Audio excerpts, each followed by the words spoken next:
बेईमान था, तभी तो दिल्ली की जनता ने नकार दिया। सिर्फ धरना प्रदर्शन, खरीद रहे हैं, बेच रहे हैं, यही करा 11 साल तक, और कुछ कर नहीं करा। जो तुम्हारे घर के अंदर रखी हैं फाइलें, जो क्या नाम सचिवालय में रखी हुई हैं, उन्हीं फाइलों के आधार से खोला जाएगा तेरा चिट्ठा। जनता को हिसाब दिखाना नहीं पड़ेगा, दिखाना पड़ेगा 100%। कोई सी भी पार्टी हो, कोई नेता हो, जनता को हिसाब देना पड़ेगा। नमस्कार, मैं शिवम चौबे और आप देख रहे हैं सौगंध टीवी।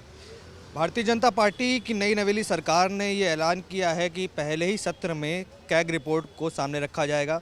वहीं दूसरी तरफ आम आदमी पार्टी अपने बचाव में ये कहती है कि कैग रिपोर्ट जो है वो पॉलिटिकली इन्फ्लुएंस्ड है, यानी कि राजनीति से प्रेरित है, जिसके कारण उसमें कोई भी सच्चाई नहीं होगी। अब दिल्ली की जनता क्या सोचती है, उस पर विचार क्या है उनके, उन्हीं से जानते हैं। क्या लगता है कैग रिपोर्ट, जो वो बात की जा रही है कि पुरानी सरकारों में जो कुछ गलत हुआ है उसको विधानसभा में दिखाया जाएगा, कितना सही निर्णय है? और जो आम आदमी पार्टी कह रही है उस पर क्या कहना है कि ये सब बीजेपी वालों ने बनवाया है? हाँ, आप तो बोलेंगे बीजेपी वालों ने बनवाया है। जब सरकार में बैठे हुए थे तब तो सब कुछ कर रहे थे, शीश महल बना रहे थे, दारू घोटाला कर रहे थे, डीटीसी घोटाला कर रहे थे, इसका क्या नाम रोड का घोटाला कर रहे थे, जमुना घोटाला कर रहे थे, सब चीज़ का घोटाला कर रहे थे। तो वो तो विधानसभा के पटल पे रखा ही जाएगा भैया, क्यों नहीं रखा जाएगा? दिल्ली की जनता को जो लूटा है, दिल्ली की जनता की गाड़ी कमाई का टैक्स के पैसे से जो शीश महल बनाया है, और जो अपने जो कहते थे फ्री हम दे रहे हैं, तो फ्री अपने जो अपने ऊपर अय्याशी जो करी है, गाड़ियाँ ली हैं, बंगले लिए हैं, जो जनता की गाड़ी कमाई के पैसे से, टैक्स के पैसे से जो सुविधाएं ली हैं, अब तो रखी जाएगी विधानसभा के पटल पे। बेईमान था, तभी तो दिल्ली की जनता ने नकार दिया। नहीं तो कह रहा था हमें 50 साल तक कोई हराने वाला नहीं है। अब मोदी को कह रहा था इस जन्म में मुझे हरा नहीं सकता, हरा दिया ना, जनता ने हरा दिया ना। तो फिर रखा जाएगा जो जितनी बेईमानी की है तुमने 11 साल के अंदर। 11 साल में किया ही क्या है?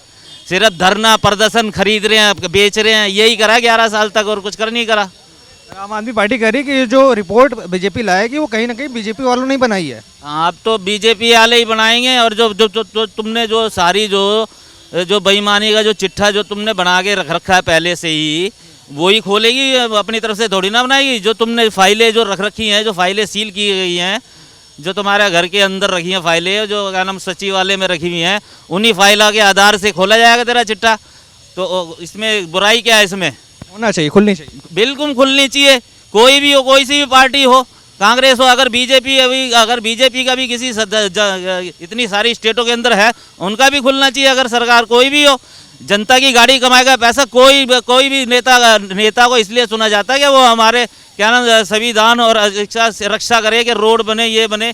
उनको खाने के लिए थोड़ा सैलरी दे रहे हैं भाई, हमारी गाड़ी कमाई से सैलरी दे रहे हैं, 2.5 लाख रुपए 3 लाख रुपए सैलरी दे रहे हैं, सारी सुविधा दे रहे हैं हम लोगों को। तो क्यों नहीं रखा, छानबीन करी जाएगी, करी जाएगी। देश का कोई भी नेता हो, बड़ा हो छोटा हो, सबकी फाइलें देखनी चाहिए, देखी जाएगी। जनता के सामने हिसाब रखना चाहिए। तुम जनता की गाड़ी कमाई के पैसे से सारा कुछ तुम सुविधा ले रहे हो, बंगले ले रहे हो, गाड़ियाँ ले रहे हो, और सुविधा दुनिया भर की सुविधा ले रहे हो, तो जनता पूछेगी नहीं? जनता को हिसाब दिखाना नहीं पड़ेगा, दिखाना पड़ेगा 100%। कोई सी भी पार्टी हो, कोई नेता हो, जनता को हिसाब देना पड़ेगा।